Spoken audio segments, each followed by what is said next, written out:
Você já percebeu como a gente tem uma capacidade tremenda de se meter em problema? Como a gente parece que consegue acumular eles. E vem, e vem, e vem, e alguns a gente mesmo cria, alguns simplesmente caem no nosso colo, alguns aparecem de um jeito que a gente nem sabe como que é, e eles vão se acumulando. E a gente vai se enchendo, e vem coisa do trabalho, vem coisa da família, vem coisa de amigos, vem coisa da igreja, vem coisa de tudo que é lado, e aqui. E vai subindo, e vai subindo. E é interessante que, mesmo que a gente esteja lotado de problemas, você sabe que tem muita coisa que a gente se mete porque foi a gente que pediu.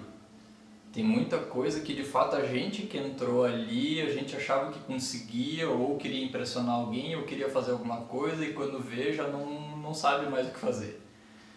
Isso me faz lembrar muito um caso bem da minha infância.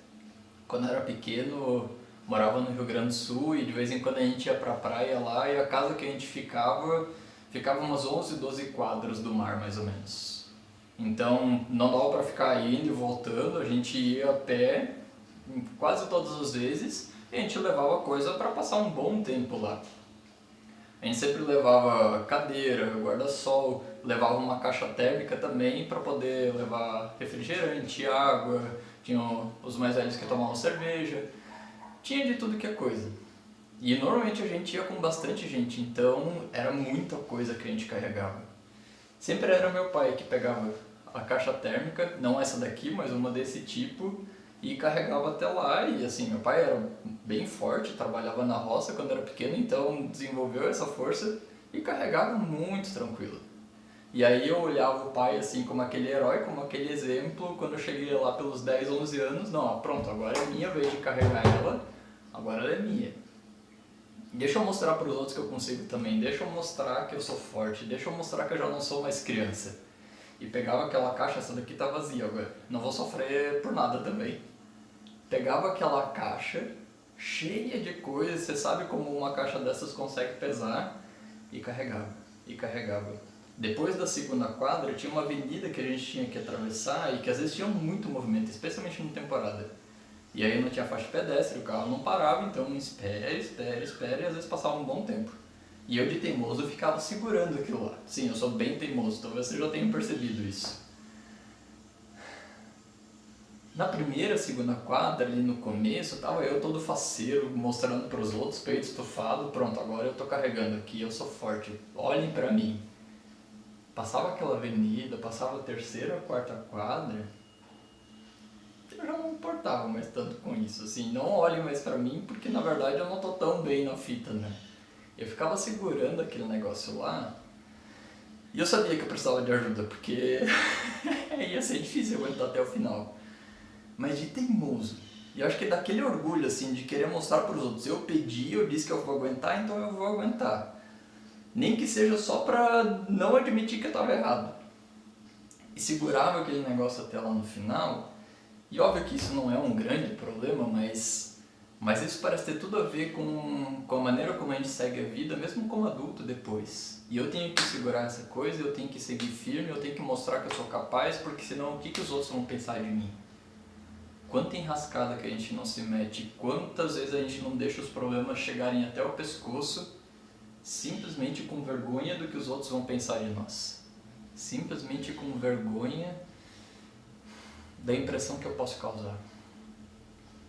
E a gente segura a caixa pesada, a gente segura esse fardo, simplesmente por orgulho e teimosia. É verdade que tem vários outros problemas que aparecem na nossa vida também, que caem no nosso colo, que outras pessoas criam, às vezes algumas coisas que aparecem a gente nem sabe de onde que veio, e aí vem uma crise e pronto, não tem nada a ver com ela, mas eu sou responsável por ela também. Ela afeta a minha vida. Mas essas coisas vão acumulando a gente, e vão enchendo o nosso coração, e vão pesando sobre nós. O que a gente faz com essas coisas? Como que a gente lida quando os problemas estão até o pescoço?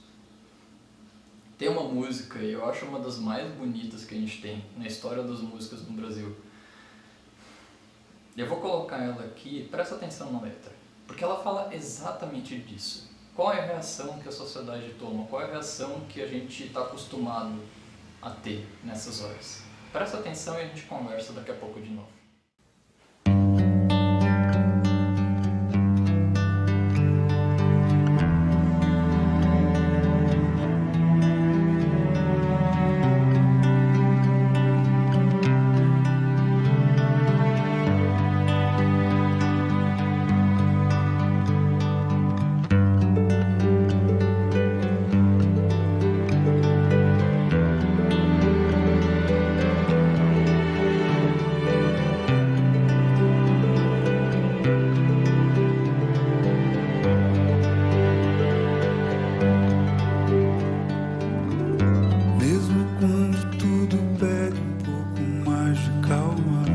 Até quando o corpo pede um pouco mais de alma,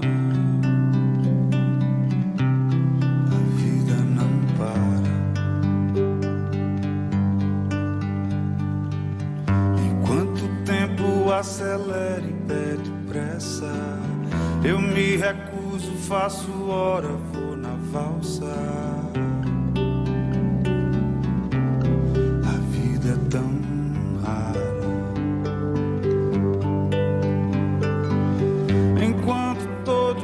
Espera a cura do mal e a loucura finge que isso tudo é normal.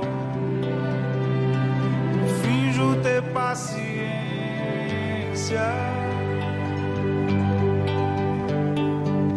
e o mundo vai girando cada vez mais veloz.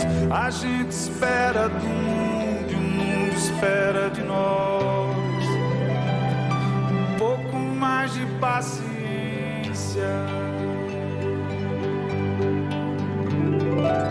Será que é tempo que lhe falta pra perceber? Será que temos esse tempo pra perder? E quem quer saber? A vida é tão rara, tão rara. Mesmo quando tudo pede um pouco mais de calma, até quando o corpo pede um pouco mais de alma, eu sei, a vida não para, a vida não para.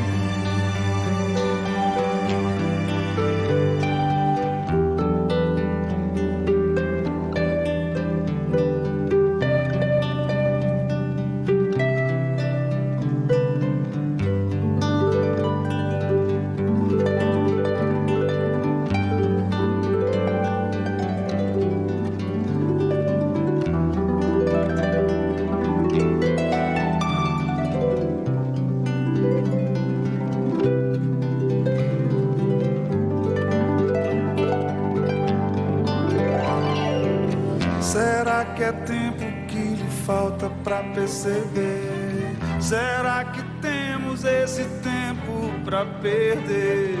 E quem quer saber? A vida é tão rara, tão rara. Mesmo quando tudo pede um pouco mais de calma, até quando o corpo pede um pouco mais de alma, eu sei, a vida é tão rara, a vida não para.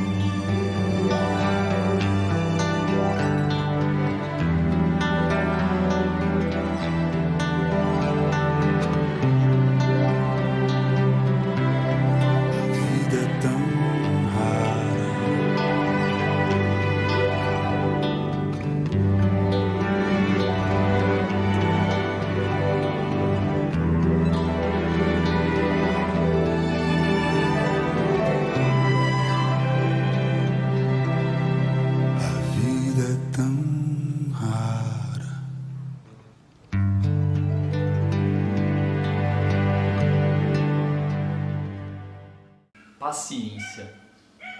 É preciso ter paciência porque a vida não para. A vida não para, é incrível.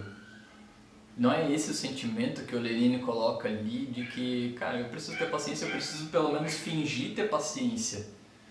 Porque senão o que mais eu vou fazer? Eu sei que os problemas estão aí, mas não dá pra cair no desespero, não dá pra chutar o balde, não dá pra simplesmente desistir. Paciência. Paciência porque a vida é assim, paciência porque a vida segue, porque a vida não para. Todos nós, a gente está acostumado a lidar desse jeito, e a gente segue a vida porque qual que é a alternativa? Que outra coisa que a gente pode fazer?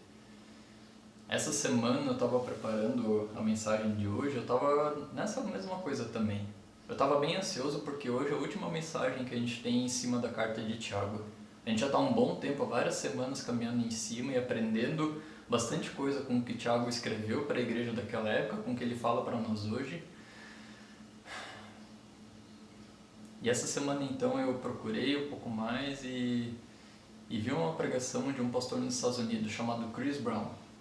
E as palavras dele foram excelentes, assim, as palavras em cima do mesmo texto que a gente vai olhar hoje realmente mexeram comigo, me tocaram e eu quero trazer elas para vocês também. Ele que preparou isso, eu estou trazendo isso para vocês, para a gente poder crescer juntos também, poder aprender com outras pessoas, mesmo que seja de fora daqui da região. Se você tiver sua Bíblia, pega ela e abre lá no final. A gente está encerrando hoje a leitura da carta de Tiago, então Tiago capítulo 5, o último capítulo, o último trechinho, dos versículos 13 até o 20. É muito interessante como ele começa, a gente vai ler de pouco a pouco e vamos conversando a respeito. A primeira pergunta que Tiago faz, que ele fazia para a igreja daquela época e que vale para nós ainda hoje. É muito legal que esse texto vale para todos os cristãos, não só para a liderança, não só para quem está mais tempo, não para quem está começando, para todos nós. E a gente percebe isso logo na primeira pergunta. Entre vocês, há alguém que está sofrendo? Entre vocês, tem alguém que está passando por algum problema, por alguma dificuldade? Você tem algum problema? Você se encaixa nesse grupo aqui? Eu me encaixo, eu tenho certeza. Um problema. Só um. O que a gente faz nessas horas então? O que ele diz não é pra gente ter paciência porque a vida segue. Não é ter paciência porque a vida não para. Ele tem uma orientação muito simples. Que ore. Há entre vocês alguém que está sofrendo? Que ore. Que ore e peça ajuda a Deus. Que ore porque através da oração a gente acessa o amor de Deus e a gente acessa o poder de Deus que Ele colocou disponível para nós para conseguir fazer coisas que são sobre-humanas. E talvez você estava esperando, puxa vida, o que vai vir hoje? E sim, eu estou sofrendo, sim, eu preciso de ajuda. Que orientação, que conselho, que sugestão que vão me dar? O que eu estou precisando de fato? O que vão poder me trazer hoje? E aí vem o Charles e simplesmente fala que, olha, tá, eu já estou fazendo isso. Sim, eu já sei, não tem novidade nisso. E é verdade, não tem novidade. Porque a oração para o cristão ela é como o respirar. Uma pessoa, qualquer pessoa não consegue viver sem respirar. Da mesma maneira, um cristão não consegue ser cristão sem oração. É como respiração. A gente pode até segurar por um tempo, mas a gente perde o fôlego, a gente perde a vida se a gente deixar de praticar. E Tiago segue. Porque aqui vem mais coisa. Não só para quem está sofrendo, mas tem alguém feliz? Tem alguém que se sente bem? Tem alguém que está num bom momento? Que cante louvores. De novo, parece não ter novidade aqui. Mas percebe que Tiago está construindo uma relação da gente com Deus, porque não importa o que está acontecendo na nossa vida, é essa relação que a gente vai fortalecendo. E não importa o momento que você está, se você está cheio de problemas, com problemas até o pescoço, ou se você de repente está numa situação legal, que aconteceu alguma coisa boa, você está se sentindo bem, a tua família está legal, o teu trabalho está legal, você está num bom momento. Canta louvores, agradece a Deus.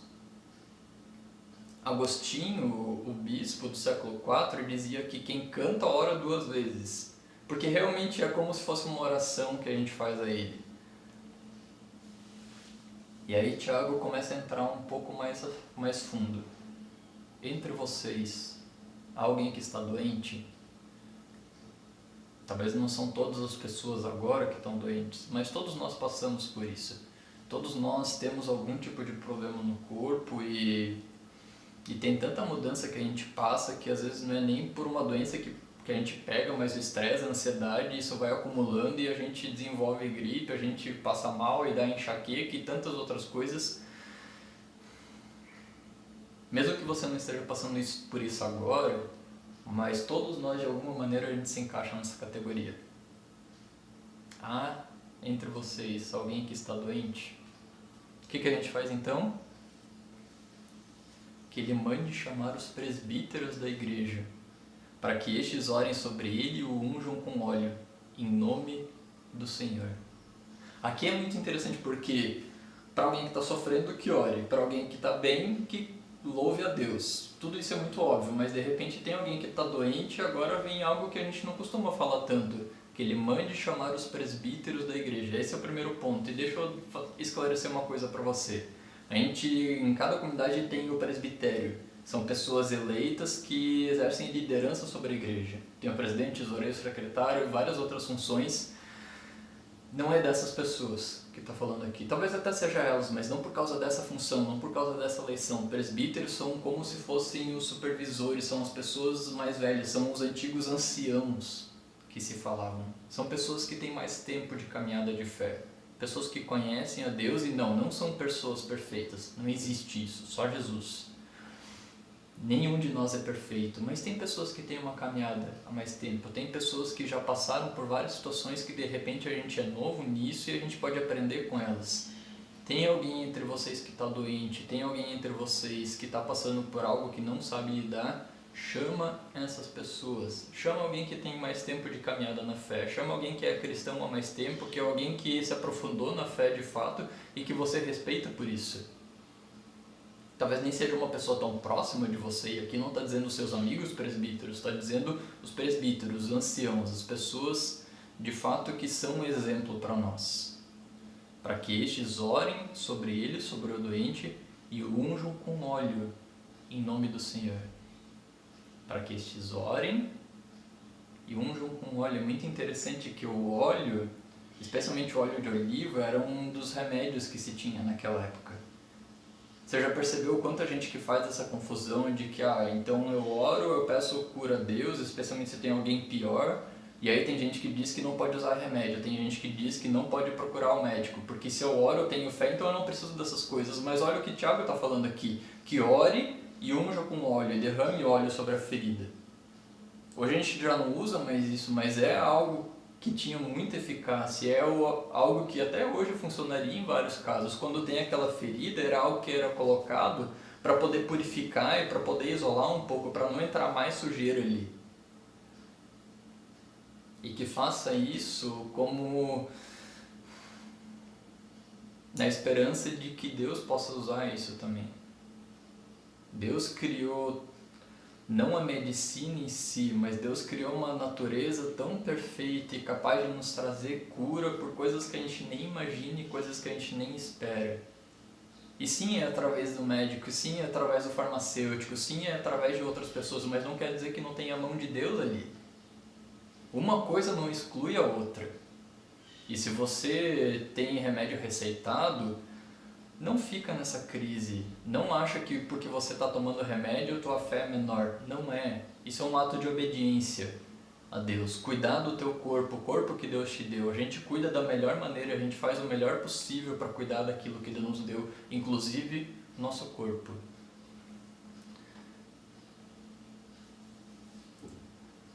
Tiago segue então dizendo: a oração feita com fé curará o doente.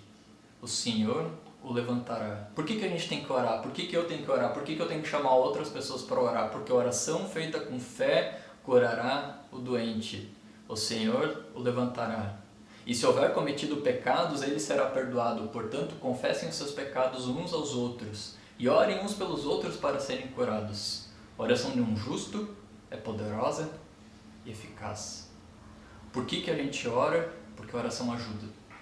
Não é simplesmente um ritual que a gente cumpre, mas a oração tem de fato algum tipo de poder na nossa vida que a gente nem sempre consegue explicar direito. E aí Tiago continua então com um exemplo. dessa questão de que a oração de um justo é poderosa e eficaz. A gente nem sempre acredita nisso. Puxa vida, mas tantas vezes que eu oro e não acontece nada, tantas vezes que eu oro e não faz diferença. E aí Tiago nos dá o exemplo de Elias, o profeta Elias. E já começa dizendo que Elias era humano como nós, como você e eu. Talvez você já tenha ouvido falar de Elias, e se você conhece um pouco da vida de Elias, é difícil acreditar nessa primeira frase aqui, que Elias era humano como nós.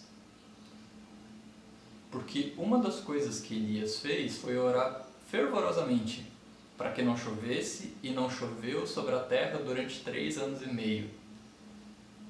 Pela oração de Elias, parou de chover naquela terra por 3 anos e meio. Orou outra vez e os céus enviaram chuva.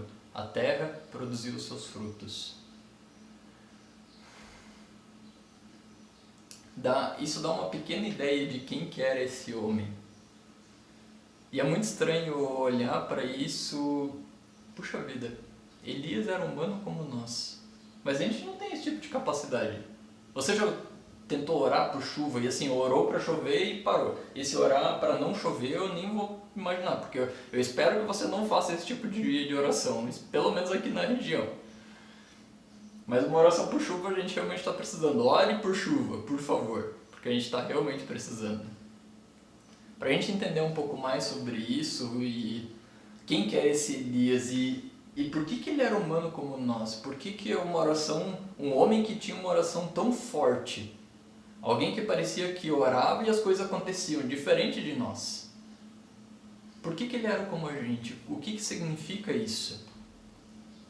A gente tem a história de Elias lá mais no começo da Bíblia. Tem um livro chamado Primeira Reis, é o primeiro livro da história dos reis de Israel, do povo de Deus daquela época.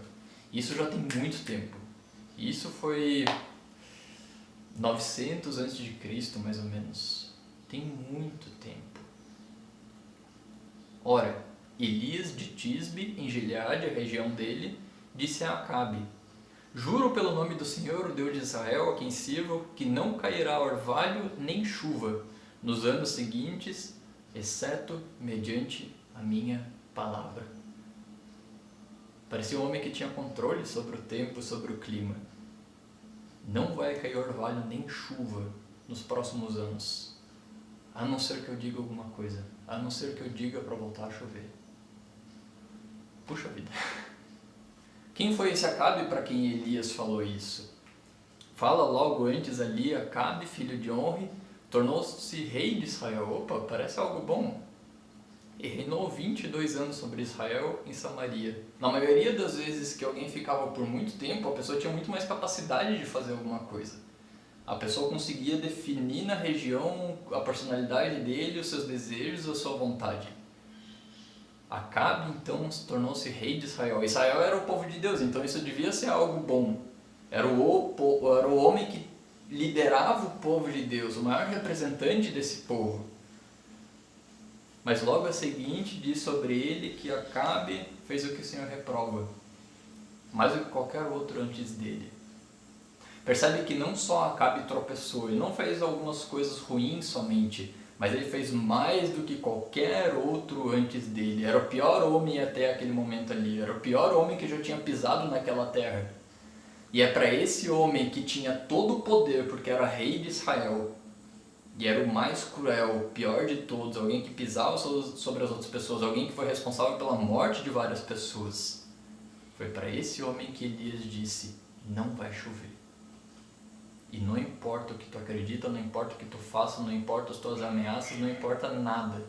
Não vai chover, porque tu não tem poder sobre essa terra. Imagina chegar no Palácio do Rei, imagina a gente ir lá para Brasília e para o Palácio do Planalto e falar uma coisa dessas. Independente do teu lado político, independente de que partido que você segue ou para que lado que você pende, tem que ter coragem para fazer um negócio desses. E se meter assim e meter o dedo na cara. Elias resistiu a Acabe, a todas as ameaças que foram muitas. Ele foi perseguido pelo pior rei da história, pelo pior rei que já tinha pisado naquela terra. Logo em seguida, Deus manda então Elias correr, porque ele sabia da perseguição, então corre e se isola e se esconde completamente.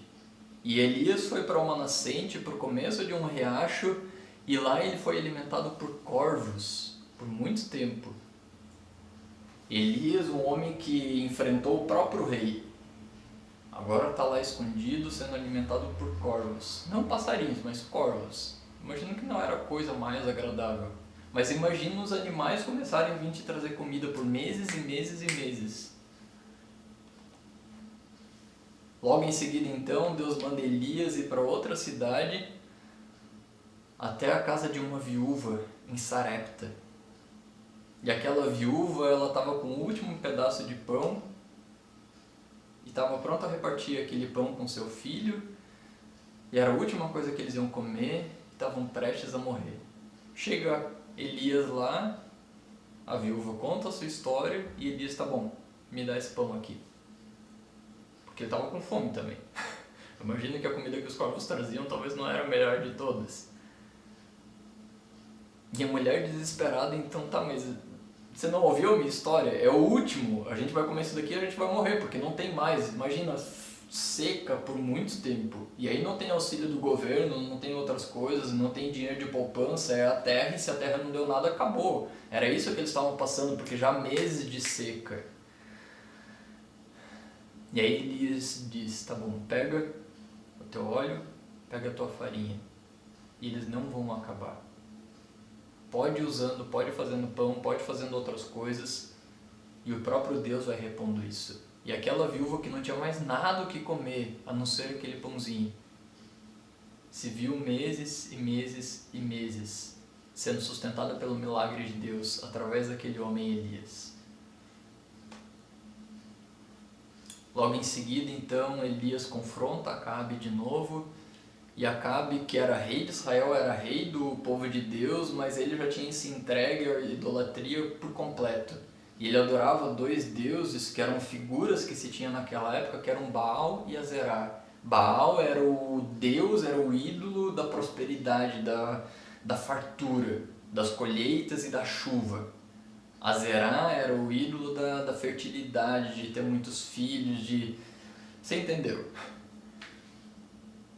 Elias chama todo esse povo e confronta. Eram 450 profetas. Lembra que Elias era um profeta também. Um profeta, então, como um representante de Deus. O homem que representava Deus naquele povo.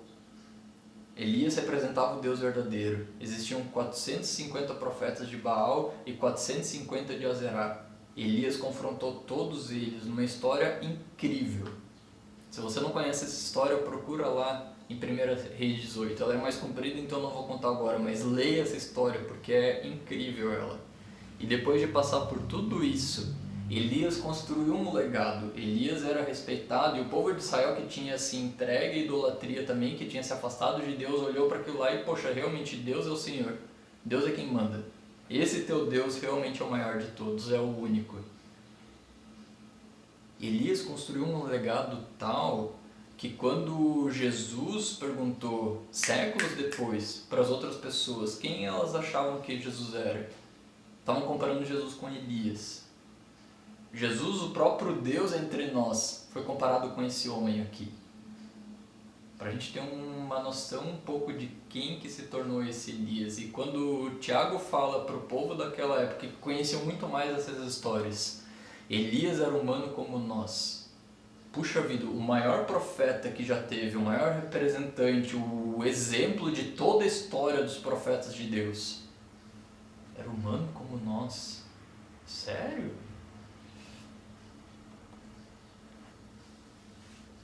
A gente vai chegando ao final da história de Elias e a gente percebe que sim, ele era corajoso, aconteceram grandes coisas através dele e o pão se multiplicava e ele confrontou o rei e a chuva parou e a chuva voltou quando ele mandou também, isso aconteceu.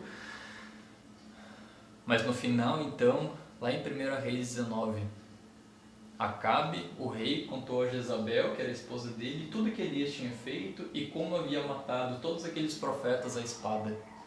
Por isso Jezabel mandou um mensageiro a Elias para dizer-lhe: que os deuses me castiguem com todo rigor, se amanhã nesta hora eu não fizer com você o que você fez com com a sua vida, com o que você fez com a deles.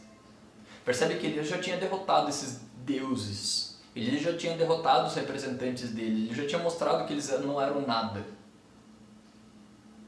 Mas Jezabel, que sustentava toda essa coisa, que era quem controlava tudo isso, essa mulher ameaçou Elias. Ele já tinha sido ameaçado pelo rei, já tinha sido ameaçado por várias pessoas, já tinha se escondido, já tinha voltado a dar de frente com ele de novo. Mas diante dessa ameaça de Jezabel, não do rei, mas da mulher do rei, Elias teve medo e fugiu para salvar a vida. Em Berseba de Judá, bem lá no sul daquela região, ele deixou o seu servo, seu ajudante, e entrou no deserto, caminhando um dia. Chegou a um pé de Giessa, sentou-se debaixo dele e orou pedindo a morte. Já tive bastante, Senhor, foi a oração dele. Tira a minha vida, não sou melhor do que os meus antepassados. É interessante que a gente está encerrando o Setembro Amarelo agora, a campanha contra o suicídio, e é muito interessante que na cultura judaica, eles tinham muito forte essa coisa de que foi Deus quem tirou a minha vida, então se eu não aguento mais, se eu estou desesperado, se eu não aguento mais viver, eu não tenho condições de tirar a minha vida, eu não posso fazer isso, foi Deus quem tirou a minha vida, e foi Deus quem deu a minha vida, Ele que tire a minha vida então. Elias não se suicidou, mas esse pedido aqui foi um pedido de suicídio. Ele não podia se suicidar, ele não podia tirar a vida, mas foi exatamente isso que ele pediu para Deus fazer. Tira a minha vida. Eu estou cansado, eu não aguento mais. Meus problemas chegaram até o pescoço. E quanta coisa que ele já tinha passado, mas aquela ameaça foi o copo d'água. Qual que é o teu copo d'água? O que te faz estourar? O que te faz desistir? O que te faz dizer ou sentir que não aguenta mais? Logo depois, então, ele tem um encontro com Deus e Deus levanta ele, Deus se manifesta, mas ainda assim ele diz: sou o único que sobrou e agora também estão procurando matar-me.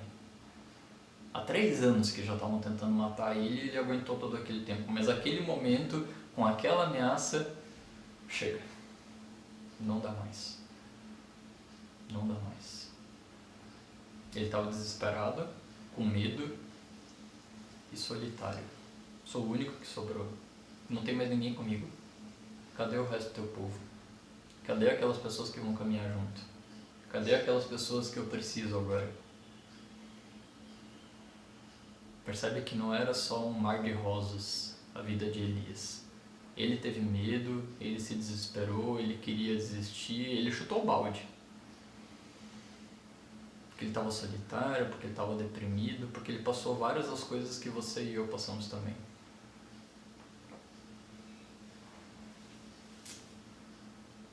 Elias resistiu a Acabe, foi alimentado por corvos, trouxe o milagre de Deus para aquela viúva e seu filho, derrotou os 400 profetas e foi comparado com o próprio Jesus, mas ainda assim não aguentava mais. Elias, sim, Elias era humano como nós. E quando Tiago fala que a oração de um justo é poderosa e eficaz, ele está falando desse tipo de pessoa. Elias fez grandes coisas, é verdade, mas tudo de grande que ele fez não é porque ele era alguém grande, não é porque ele era melhor do que os outros, mas ele fez em obediência a Deus. Ele fez porque era o caminho que Deus tinha colocado na vida dele, ele obedeceu e grandes coisas aconteceram, coisas que ele nunca imaginou, coisas que nunca tinham acontecido e várias coisas que nunca mais se repetiram. Elias era humano como nós, como você e eu. Mas a obediência dele permitiu que grandes coisas acontecessem. E aí que vem o legal da história. A obediência de Elias permitiu que a oração dele funcionasse. Não porque a oração dele fosse alguma coisa, mas porque Deus agia através dela. Porque ele estava no caminho de Deus, porque ele era considerado justo ali. A gente não merece isso. A gente não é tão obediente assim. A gente não merece esse título de justo. Mas você tem esse título. Você é visto por Deus dessa maneira. Não por causa do que você fez. Não por causa de quem você é. mas porque nós, todos nós, fomos justificados, nós fomos tornados justos pela fé. Simplesmente pela fé, por crer em Jesus. Nós temos paz com Deus, a gente não deve mais nada para Deus, por causa do nosso Senhor Jesus Cristo. Colocar a nossa fé em Jesus, não na minha capacidade, não em quem eu sou, não porque a minha oração é alguma coisa, mas colocar a minha fé em Jesus, porque o que Ele fez é suficiente, porque Ele conquistou o favor de Deus para a minha vida e para a tua vida. Essa fé te torna justo, justa aos olhos de Deus. E quando Deus olha para você, Ele não enxerga mais o teu pecado, Ele não enxerga mais os teus problemas, Ele não enxerga mais a tua podridão. Não enxerga mais o teu medo, o teu desespero, a tua solidão, nem nada disso. Quando Deus olha para você, o que Ele enxerga é Jesus. Ele enxerga alguém justo e bom. Foi isso que Jesus conquistou para você. A gente sempre fala que aquilo que Jesus fez na cruz foi uma troca.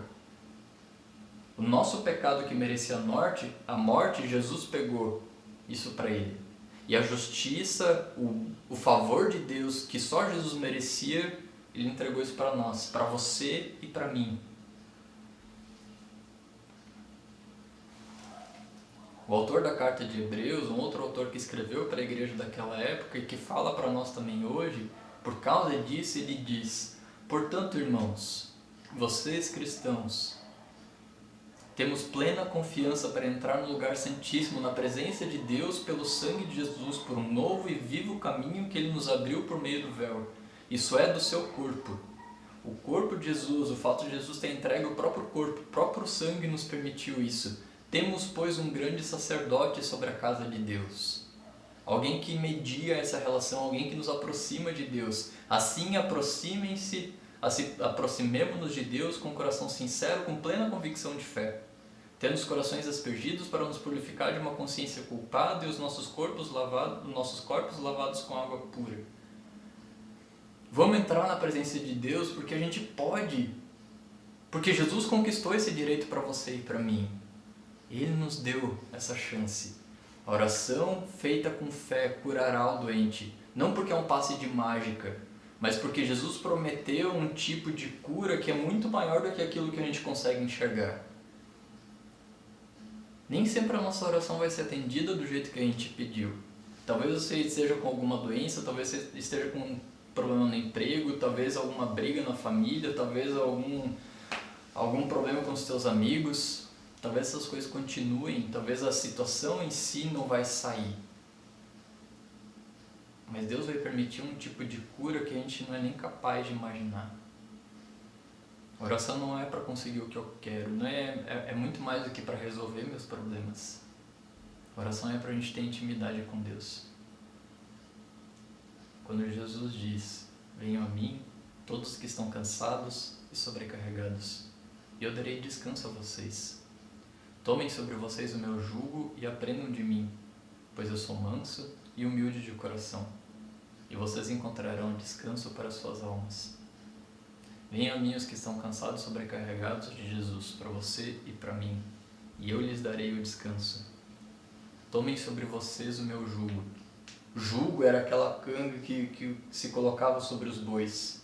E é interessante que quando um boi estava com alguma carga que ele não tinha força para puxar, que era pesada demais para ele, o que se colocava então era: traz um outro boi, coloca aquele jugo sobre eles e aquele outro boi vai ajudar a carregar aquilo ali. Percebe que o peso ainda está lá e a situação não se resolveu, o problema continua, mas ele não é mais insuportável, ele não é mais sobre-humano, porque tem alguém caminhando com a gente. Tomem sobre vocês o meu jugo, porque o meu jugo é leve. Porque eu sou manso e humilde de coração, e vocês encontrarão descanso para suas almas. Deixar Jesus entrar na nossa vida, é essa a promessa dele para nós. O que a gente faz com tudo isso então? Lembra da caixa térmica? Tinha vezes que eu não aguentava mais. Tinha vezes que realmente não dava. É verdade que o meu pai veio e pegou ela de mim algumas vezes, e isso trouxe bastante alívio, mas isso também me fazia sentir um fracassado, porque poxa, eu sabia que mais um pouco eu ia conseguir, ia ter alegria em conseguir levar até lá. Teve vezes que ele tirou de mim esse peso. Teve vezes que ele veio do lado e carregou junto. E era melhor ainda, porque daí a gente estava lado a lado. Ainda tinha um peso, é verdade. Ele pegava a maioria e fazia de conta que eu estava fazendo grande esforço. Mas o fato dele caminhar junto, o fato dele dividir comigo esse peso, era isso que enchia meu coração. Era isso que fazia crescer o meu amor por ele. Era isso que fazia com que eu sentisse mais forte o amor dele por mim. Tem vezes que o peso vai continuar. Tem vezes que o problema não vai sumir. Tem vezes que vai, quando Deus sabe que não dá mais. Ele te ama o suficiente para saber disso. Ele se importa contigo para saber quando ele vai ter que largar isso aqui fora. E quando o melhor para você é que ele venha simplesmente e divida esse peso contigo. Isso ele vai fazer. Sempre, sempre e sempre. E a nossa reação é então, no final da carta de Tiago, últimas palavras dele para a igreja daquela época, para nós também. Meus irmãos, se algum de vocês se desviar da verdade e alguém o trouxer de volta, lembre-se disso. Quem converte um pecador do erro de seu caminho, salvará a vida dessa pessoa e fará que muitíssimos pecados sejam perdoados. Quando outra pessoa ora por você, quando outra pessoa entra na tua vida e te salva desse caminho, te salva do mal e te ajuda a voltar para o caminho de Deus, é uma alegria tremenda. Jesus, depois de ter contado a parábola da ovelha perdida, ele disse pro pessoal daquela época, ele fala para nós: eu lhes digo que da mesma forma haverá mais alegria no céu por um pecador que se arrepende do que por 99 justos que não precisam arrepender-se. Você não precisa mais usar uma máscara, você não precisa fazer de conta que está tudo bem, você não precisa mais esconder teus problemas. Pede ajuda. E quando você deixar Deus entrar na tua vida, quando você deixar Ele corrigir o teu caminho e te salvar e te trazer cura, seja ela qual for, vai ter festa no céu. E se você deixar outra pessoa orar por você, se você deixar outra pessoa fazer parte dessa cura, essa festa, essa alegria, essa outra pessoa vai participar também. Por isso, a tua reação agora não é ter paciência, não é ficar aguentando mais. Tem coisas que a gente não aguenta sozinho, a gente não precisa aguentar sozinho. Chega de orgulho, chega de teimosia. Procura outra pessoa. Procura alguém que você sabe que é cristão, que você sabe que caminha com Deus. Não eu. Procura outro membro. Porque tem várias pessoas. Não que eu não possa orar por você, mas dá essa alegria para outros também. Deixa outras pessoas terem a alegria de ver alguém sendo salvo, de ver alguém sendo curado, de ter a sua alma limpa de novo. Dá essa alegria. E se alguém pedir para você, ora por essa pessoa. Ora por essa pessoa e tenha alegria também de ver Deus entrando na vida dela através de você. Que Deus te abençoe. Que Deus nos ajude nisso, que Deus nos fortaleça como indivíduos, como igreja também. Amém.